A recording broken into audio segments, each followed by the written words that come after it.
2000 টাকা খাদেমের জন্য। আর একটা মসজিদে আমরা নাম নিব, যে মসজিদে আমরা 50,000, 1 লাখ, 2 লাখ টাকা দিতে পারবো। কেউ যদি দুটা দিতে চান সেটা আমরা নিয়ে রাখি, তাতে বারবার নাম না দিতে হয়। এরপরে হলো যে আপনারা 2টা করে রাস্তার নাম দিবেন, যেগুলো আমরা কার্পেটিং করতে হবে প্রত্যেক ওয়ার্ড থেকে, এবং কোনটা 1 নাম্বার কোনটা 2 নাম্বার সেটাও আপনার ঠিক করে দিন। কোনো ঈদগাহ কবরস্থানে ব্যাপার থাকলে সেটাও বললেন। আমরা এই তালিকাটা চূড়ান্ত করে রাখতে চাই, যখন যেটা অনুদান আসবে আমরা সেটা দিই। আর এটা করার উদ্দেশ্য হলো কি, নির্বাচনের সময় আপনারাই আমার হয়ে কাজ করেছেন, জনগণকে প্রতিশ্রুতি দিচ্ছেন, অনেক জায়গায় অনেক কথা বলে ভোট দিতে হয়েছে। এটা যদি কম বেশি বাস্তবায়ন হয়, তাহলে তো আপনারাই বলতে পারবেন যে আমার নেতার কাছে নাম দিয়ে আসছি, আপনারা অপেক্ষা করে রাস্তার কাজগুলো হবে। কারণ আগামী তো স্থানীয় নির্বাচনই বলেন কিংবা অন্য কোনো নির্বাচনই বলেন, আপনাদেরই তো কাজ করতে হবে।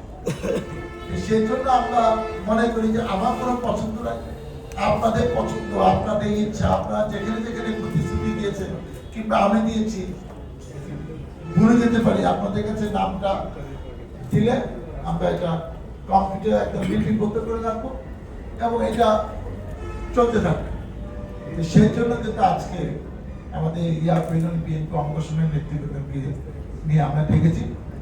তবে আজকে যে এখানে এখন পর্যন্ত 167 জন আছে, এত লোক কোনো ইউনিয়ন থেকে আসে, 100 লোক কোনো ইউনিয়নে আমরা খুঁজে পাইনি, আমাদের 6টা আছে।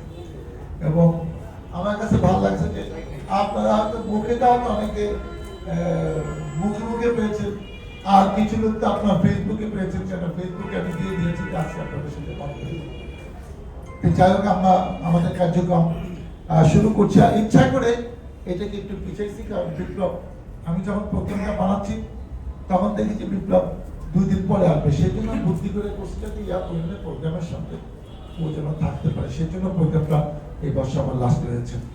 এখন আমি যেটা চাচ্ছি সেই তালিকাটা আপনারা সবাই, প্রথমে আমরা উন্নয়ন কর্মকাণ্ড নিয়ে আলোচনা শুরু করবো।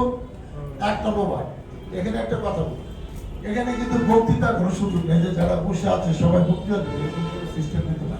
কারণ এগুলা ঠিক মতো করতে গেলে ঘন্টাখানিক লেগে যাবে প্রায়। তারপরে আসছেন প্রায় 1 ঘন্টা, অনেকে হয়ে গেছে আরো 1 ঘন্টা।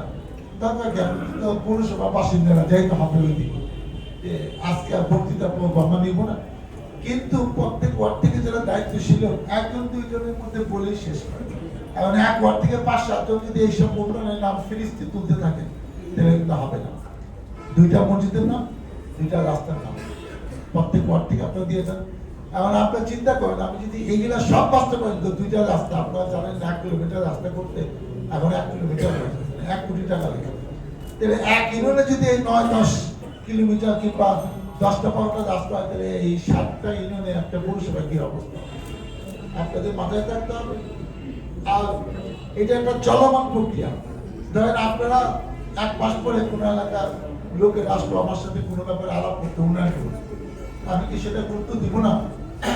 আমি শুক্রবার দিন 1 মসজিদে নামাজ পড়তে গেলাম, সেখানে গিয়ে মসজিদ সহ এলাকার সমস্যা শুনলাম, আমি একটা প্রতিশ্রুতি দিলাম, সেটাকে আমি বাস্তবায়ন করতে পারবো না। কিংবা কোনো এলাকায় একটা পাবলিক জনসভায় ওয়াজ মাহফিল অন্য কোথাও আমি কোনো একটা কমিটমেন্ট করলাম, সেটা কি বাস্তবায়ন হবে? এটা একটা চলমান প্রক্রিয়া। জনগণের চাহিদা অনুযায়ী আমরা কাজগুলো করতে চাই, তাদের জনগণ যে আশা ভরসা নিয়ে আমাদের ভোট দিচ্ছে, আপনাদের উসিলা, আপনাদের পরিশ্রমে আপনারা ভোটটা চাইছেন, সেটা বাস্তবায়ন হলে আপনার ভোটটা উজ্জ্বল থাকবে, মানুষ বিশ্বাস করবে যে আপনারা যে কথা নিয়ে ভোট নিয়েছিলেন সেটা এখন থেকে বাস্তবায়ন শুরু হয়েছে। সবাইকে ধন্যবাদ।